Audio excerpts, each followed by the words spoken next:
دعوت قرآن سنت اپنی یہ پہچان ہے، دعوت قرآن سنت اپنی یہ پہچان ہے، داعی ہے احادیث کے قرآن کے قاری، پھیلائیں گے اسلام تمنا ہے ہماری۔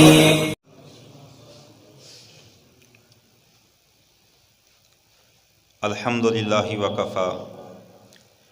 والصلاة والسلام علی اشرف الانبیاء اما بعد، قال اللہ تبارک و تعالی فی القرآن المجید والفرقان الحمید، اعوذ باللہ السمیع العلیم من الشیطان الرجیم من ہمزہ ونفخہ ونفثہ ولا تہنوا ولا تحزنوا وانتم الاعلون ان کنتم مؤمنین۔ قال النبی صلی اللہ علیہ وآلہ وسلم جاہدوا المشرکین باموالکم وانفسکم والسنتکم، رواہ ابو داود۔ الفاظ و معنی میں تفاوت تو نہیں،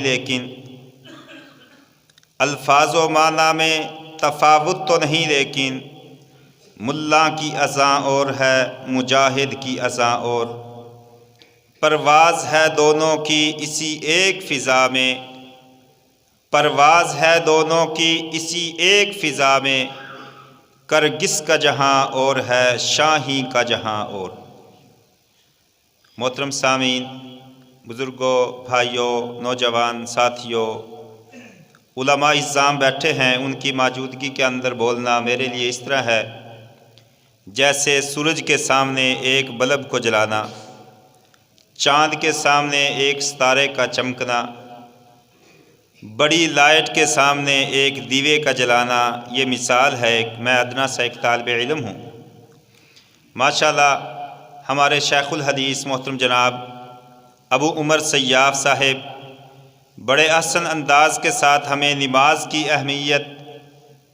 نماز کے نقصانات، نماز نہ ادا کرنے کا عذاب کیا ہے، بڑے مدلل انداز کے اندر ہمیں بیان کر رہے تھے۔ محترم سامعین،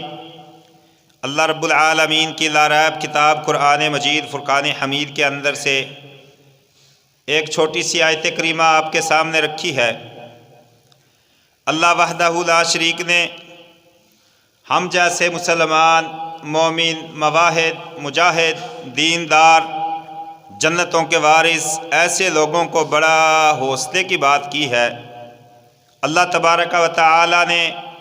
بڑے احسن انداز کے ساتھ فرمایا ہے کہ کافر ہوں، یہودی ہوں، عیسائی ہوں، کمیونسٹ ہوں، گائے کے پجاری ہوں، گائے کا پیشاب پینے والے ہوں، رام رام کرنے والے ہوں، آگ کے پجاری ہوں، آگ کے سامنے ماتھا رکھنے والے ہوں، یا صلیب کو اپنا رب ماننے والے ہوں، اللہ تبارک و تعالی نے قرآن مقدس کے اندر بڑے احسن انداز کے ساتھ مجھ جیسے گناہگار، آپ جیسے نیکوکاروں کو حوصلہ دیا۔ اللہ تبارک و تعالی نے فرمایا وَلَا تَهِنُوا وَلَا تَحْزَنُوا وَأَنْتُمُ الْأَعْلَوْنَ إِن كُنتُم مُؤْمِنِينَ۔ نہ تم غمگین ہو، نہ پریشان ہو،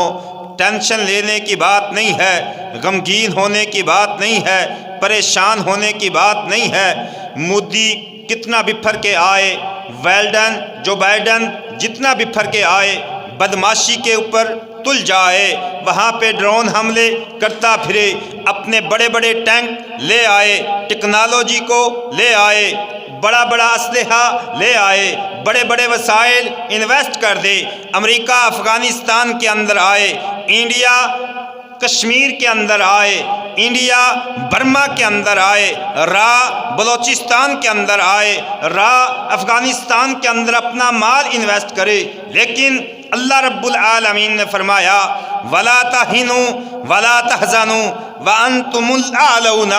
إِن كُنتُم مُؤْمِنِينَ۔ نہ تم غمگین ہو، نہ تم پریشان ہو، وَأَنْتُمُ الْأَعْلَوْنَ، تم بلند ہونے والے ہو، کامیاب ہونے والے ہو، نجات پانے والے ہو، جنتوں کے وارث ہو، جنت الفردوس کے اندر، اعلیٰ بالا خانوں کے اندر اگر مقام ہوگا تو تیرا ہوگا، عزت ہوگی تو تیری ہوگی، بالا خانوں کے اندر ٹیک لگا کے بیٹھے گا تو تو بیٹھے گا۔ شرط ایک ہے، اللہ رب العالمین نے فرمایا وَلَا تَهِنُوا وَلَا تَحْزَنُوا وَأَنْتُمُ الْأَعْلَوْنَ إِن كُنتُم مُؤْمِنِينَ۔ شرط ایک ہے کہ تم مومن بن جاؤ، مسلمان بن جاؤ، مواحد بن جاؤ، تم ایسے مواحد بن جاؤ جیسے ابو بکر صدیق رضی اللہ تعالی عنہ نے کردار ادا کیا، تم ایسے مواحد بن جاؤ جیسے اللہ رب العالمین کے پاک پیغمبر کے صحابہ عمر، عثمان، علی، طلحہ، زبیر، سعد، سعید نے کردار ادا کیا، تم اس طرح کے مومن بن جاؤ۔ ہمارے شیخ محترم جناب سمیع اللہ ساجد صاحب تشریف لا چکے ہیں، بس مختصر سے انداز میں میں اپنی بات کو انشاءاللہ جلد ختم کروں گا۔ ان کے سامنے بولنا میرے لیے محال ہوگا، کیوں ہمارے معزز مہمان ہیں، انشاءاللہ ہمارے عزت کے لائق ہے، ہم تو ان کے سامنے ایک طالب علم کی حیثیت رکھتے ہیں۔ اللہ رب العالمین نے فرمایا ان کنتم مومنین، کہ تم مومن بن جاؤ، مسلمان بن جاؤ، پھر تم اگر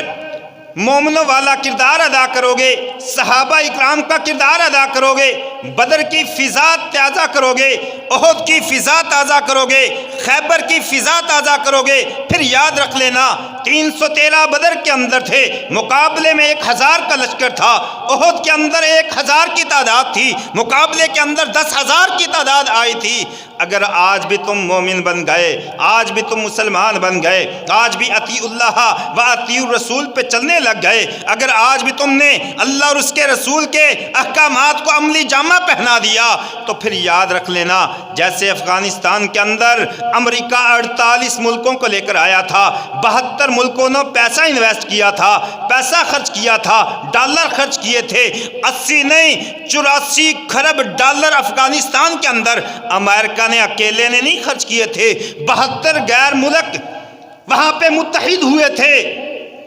آپ جیسے مٹھی بھر مجاہدوں کے سامنے آئے تھے، بپھر کے آئے تھے۔ اللہ رب العالمین نے اللہ کی قسم بدر کی فضا پیدا کر دی، احد کی فضا پیدا کر دی، خیبر کی فضا پیدا کر دی۔ معوذ اور معاذ کا کردار ادا کرنے والے آج بھی وہ کم سن مجاہد 15-16 سال کا وہ ابو دجانہ دنیا پور سے اٹھتا ہے، امریکہ کی جیل کو توڑتا ہے، ہتکڑی کو توڑ کے انہی کی گن کو چھین کر ان کافروں کو جہنم واصل کر کے بھاگ جاتا ہے، 1 سال پھر وادی کے اندر کام کرتا ہے، جا کے دوسرے سال اپنے اعلیٰ رفیق سے جا ملتا ہے۔ عمر اس کی کتنی تھی؟ 18-20 سال کی عمر تھی، نوجوانی کی عمر تھی، کمانڈر بنے تھے، لیکن اللہ رب العالمین نے ان کو فتح نصیب فرمائی تھی۔ محترم سامعین، اگر آج ہم بھی اس چیز کے اوپر متحد ہو گئے، اگر آج ہم بھی بدر اور احد، خیبر اور حنین کی فضا پیدا کر دیں گے، اللہ کی قسم، اللہ گواہ ہے، اللہ رب العالمین نے یہ تمہارے ساتھ وعدہ کر دیا وَلَا تَهِنُوا وَلَا تَحْزَنُوا وَأَنْتُمُ الْأَعْلَوْنَ إِن كُنتُم مُؤْمِنِينَ۔ نہ تم غمگین ہو، نہ تم پریشان ہو، تم بلند ہوں گے۔ شرط ایک ہے کہ تم مومن بن جاؤ، مسلمان بن جاؤ، مواحد بن جاؤ، ابو بکر کا کردار ادا کرو، عمر رضی اللہ تعالیٰ عنہ کا کردار ادا کرو، عثمان رضی اللہ تعالیٰ عنہ کا کردار ادا کرو، علی رضی اللہ تعالیٰ عنہ، حیدر کرار کا تم کردار ادا کرو، خالد بن ولید کی تلوار کو چلاؤ ان کافروں کی گردنوں کے اوپر۔ جس وقت یہ تلواریں چلیں گی، اللہ رب العالمین نے قرآن مقدس کے اندر فرمایا کہ ان کی گردنوں کو ان کے تن سے جدا کر کے رکھ دو اور ان کے جوڑ کے اوپر مارو۔ اللہ کا قرآن کہتا ہے، نبی صلی اللہ علیہ وسلم نے فرمایا، جو حدیث میں نے آپ کے سامنے رکھی، آپ صلی اللہ علیہ وسلم نے فرمایا جاہد المشرکین باموالکم، ان مشرکوں کے خلاف، کافروں کے خلاف، یہودیوں کے خلاف، عیسائیوں کے خلاف، کمیونسٹوں کے خلاف، گائے کے پجاریوں کے خلاف، ہندوؤں کے خلاف اپنے مالوں کے ساتھ جہاد کرو، اپنا مال خرچ کر کے، عشر دے کے، زکوٰۃ دے کے، صدقہ کر کے، خیرات کر کے اللہ کے راستے کے اندر جہاد کرو۔ وَأَنفُسِكُمْ، اپنی جانوں کے ساتھ جہاد کرو، ٹریننگیں حاصل کرو، معسکرات کا رخ کرو، اللہ کے راستے کے اندر نکلو۔ پھر اللہ کے پاک پیغمبر نے فرمایا وَأَلْسِنَتِكُمْ، اپنی زبانوں کے ساتھ ان کافروں کے خلاف جہاد کرو۔ محترم سامعین، مختصر مگر جامع بات یہ ہے، ہم کسی چوک کے اندر بیٹھیں، چوراہے میں بیٹھیں، دکان پہ بیٹھیں، اپنی چار دیواری کے اندر بیٹھیں، اپنے اپنی مسجد کے اندر بیٹھیں، بازار کے اندر بیٹھیں، جس جگہ پہ بیٹھتے ہیں کم از کم اتنا تو کر سکتے ہیں کہ اپنی زبان کا استعمال ان مجاہدین کے حق میں اچھا کر سکتے ہیں۔ اللہ رب العالمین سے دعا ہے اللہ تبارک و تعالی ہمیں بھی غمگین اور پریشانی سے بچا کے اللہ تبارک و تعالی ہمیں قرآن اور حدیث کو صحیح معنی میں سمجھ کے اللہ تعالی ہمیں عمل کرنے کی توفیق عطا فرما دے۔ اللہ تعالی ہمیں زندہ رکھے، اسلام پہ زندہ رکھے۔ اللہ رب العالمین موت دے تو میدان جہاد کے اندر شہادت والی، سعادت والی موت عطا فرما دے۔ وما علینا الا البلاغ المبین۔ السلام علیکم ورحمۃ اللہ وبرکاتہ۔